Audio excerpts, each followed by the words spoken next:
I rewound my security footage 3 times before it sank in. The woman in the blazer was standing on my fence line at 2:07 a.m., pointing like she owned the moon. 2 guys with bolt cutters snapped the lock like it was nothing, and my gate swung open into the dark. By noon, a sheriff's deputy was on my gravel drive reading out trespass and property damage while she kept repeating calm as a robot, "This is community land." My name's Jake Carter, and I live outside a little place called Silver Pine, Colorado. 40 acres of scrubby meadow, a creaky barn, and a small cattle operation I've been building up for years. It's not glamorous. It's not Instagram. Just fence posts, feed bills, and early mornings that smell like dirt and diesel. That land's been in my family long enough that the corners are basically etched into my brain. Then a brand new subdivision sprouted up along my eastern boundary like a shiny plastic mushroom. Fresh asphalt matching mailboxes, little flagstones, and one big sign at the entrance that said Pinecrest Ridge, like it was some kind of resort instead of a housing development. I didn't think much of it at first. People build houses, life goes on. Until one afternoon I came home and found neon green construction fencing running straight across my meadow, right where my cattle usually cut through to the lower grass. Tire tracks chewed up the ground, and there were wooden stakes with orange ribbons fluttering like warning flags. And right in the middle of all that, fresh concrete forms, the kind you don't set up unless you're planning to pour something big. A laminated board was zip-tied to a post. Tennis court complex phase 1. Like it belonged on my land, the same way weeds belong in spring. I stood there with my hands on my hips watching a guy in a hard hat wave an excavator arm around, and I said, "Hey, who told you you could be here?" He didn't even look guilty. He just shrugged like I was asking why the sky was blue.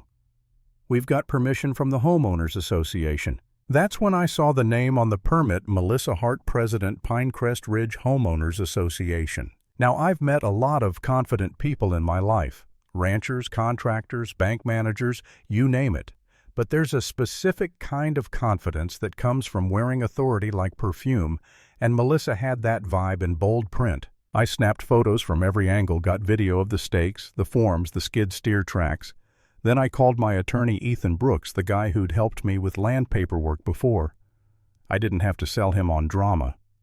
He listened, went quiet for a second, and said, "Jake, your parcel isn't under their HOA.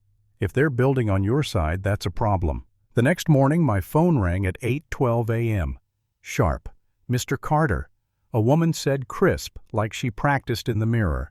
"This is Melissa Hart. I'm calling about your interference with a community improvement project." Interference.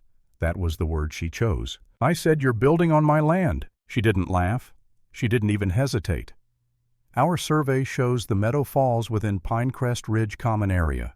Please keep your livestock away from the construction zone." "My livestock," I repeated, staring out at my pasture like it could back me up. "On my deeded property." Her voice got that tighter smile through your teeth tone. "I don't have time to debate boundaries. The HOA board approved this. If you obstruct the project, legal action will follow." Then she hung up like she'd just closed a sale. By lunchtime, I was standing on the dirt with the site supervisor Mark Dalton name stitched on his vest while he flipped through plans. "Look, man, I'm not trying to start a war," he said, tapping the paper. "My contract says this is HOA land. I build where the paperwork tells me." I called the county. A deputy actually came out, walked the line, listened to me, and said the magic phrase nobody wants to hear. "This is a civil dispute. Translation: unless someone's bleeding or there's a court order, you're on your own." That night, Ethan and I filed for emergency relief. The judge, Evelyn Grant, didn't need a dramatic speech. She looked at my deed, looked at the subdivision's paperwork, and asked their attorney one simple question.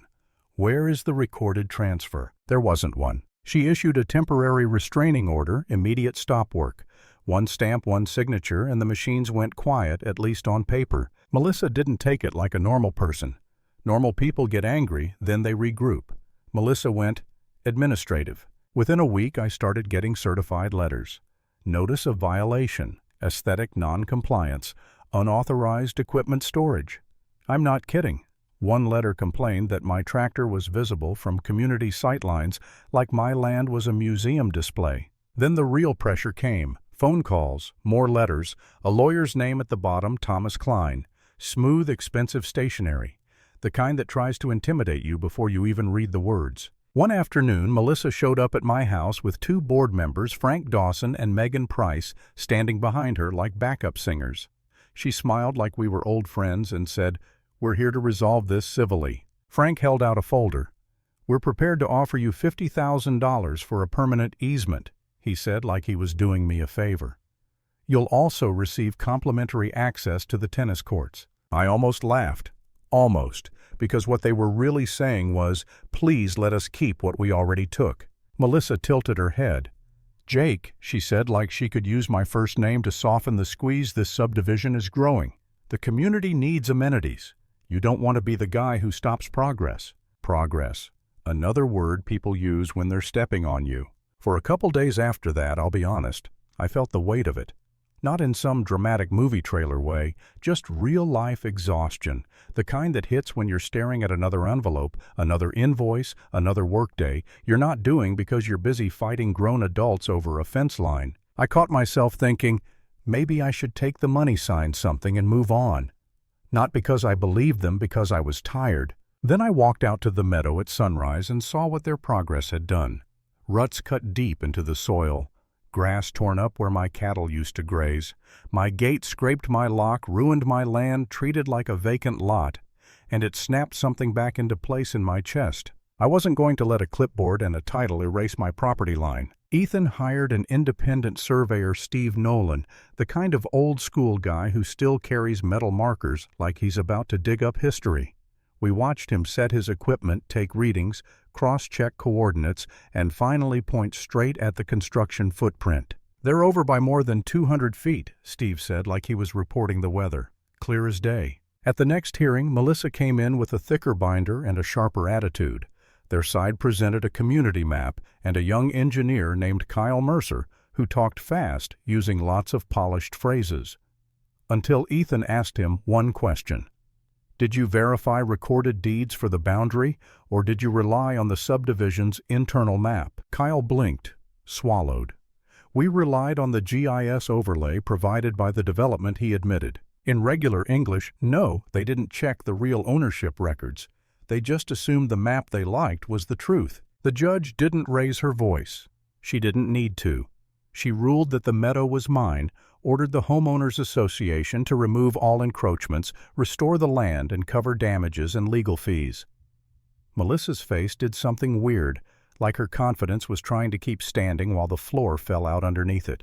That should have been the end. But people like Melissa don't stop because they're wrong. They stop when they're forced. A few days later, I noticed something along the boundary: fresh posts, new wire angled in a way that didn't match my line. Like someone tried to carve out a buffer without asking. I walked up and saw the cut marks on my existing fence, clean, deliberate. Somebody had clipped my hardware and reworked it like it was their weekend project. That night I checked my cameras. There it was, a Pinecrest Ridge pickup rolling up under the porch light, 2 men hopping out with tools, and Melissa Hart standing a few steps back, arms crossed, directing traffic like she was managing a landscaping crew not breaking the law. She pointed. They cut. She nodded. They moved. I didn't rage. I didn't storm over. I called the sheriff and let the footage do the talking. The next morning, Officer Lily Park stood in my kitchen watching the video stone-faced. When it ended, she looked at me and said, "This is no longer civil." We drove out to the line, and Melissa showed up like she'd been summoned by the sound of authority. She didn't even look embarrassed. She tried to speak over the deputy. This was necessary for community safety, she insisted. "The cattle," Officer Park held up a hand. "Ma'am, you were recorded cutting a private fence on private property." Melissa's jaw tightened.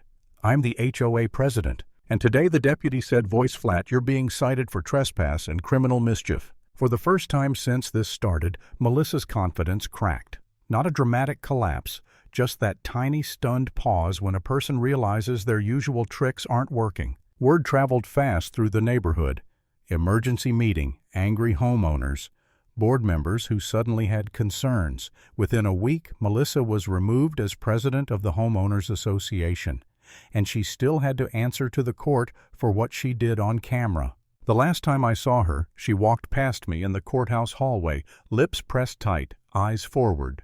Like if she didn't look at the problem, it would stop being real. She muttered barely audible, "This isn't over." I didn't say a word. I didn't have to, because it was over right when her power finally met a line it couldn't cross. Lesson paper titles don't beat real titles, and bullies crumble the moment you make them prove their claims.